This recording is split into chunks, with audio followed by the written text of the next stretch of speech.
Today, Charleston, Massachusetts is a busy commercial and residential area just across the Mystic River from Boston, home of the Bunker Hill Memorial or Monument and the USS Constitution, just off the Freedom Trail if you ever wanted to walk it.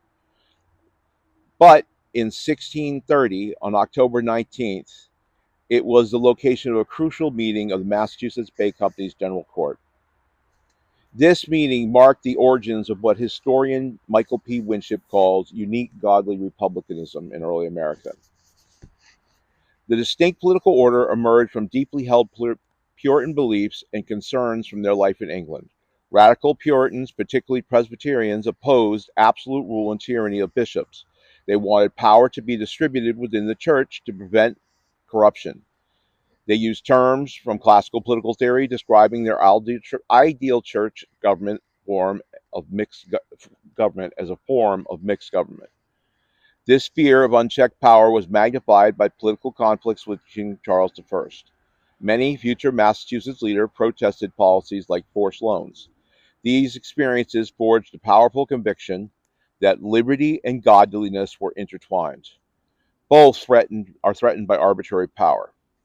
Reverend Nathaniel Ward put it, free tuition of such liberties was essential for the tranquility and stability of churches and commonwealths.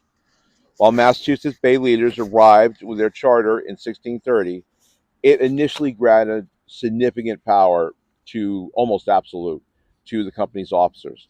However, that meeting in Charleston on October 19th changed everything. Governor Winthrop proposed a significant change. Adult males would become the colony's freedmen. They would elect the assistants. At the next meeting in May 1631, it was clarified these freedmen could add or remove assistants for misconduct. These steps placed the rulers under the supervision and election of the governed. According to Reverend William Hubbard, this was for the preserving of the liberty of the people and preventing any entrenching therein by the power of the rulers. Then came the truly unique New England innovation. They restricted the franchise, limiting who could become freedmen and vote for members of the churches to the visible saints, particularly visible male saints. This was restrictive by our modern sensibilities. However, it's a departure from the English practice of voting being linked to property ownership and social status. Historians argue that this change of focus to godliness inadvertently fostered democratic ideas. It allowed men of lower social rank to participate if they met the rigorous Puritan religious criteria. The explicit goal was to keep the Commonwealth in the hands of those seen as godly, to ensure that those in power possessed the virtue necessary for good government. Only saints, they believed, could be reliably faithful to both God and man. The court evolved rapidly.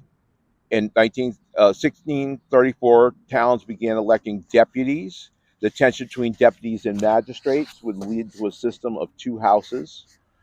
Demand for codified law would lead to the creation of the Bodies of Liberties in 1641, which aimed to limit the potential arbitrary power of rulers and satisfied the freedman's desire that justice be based on clear and godly laws.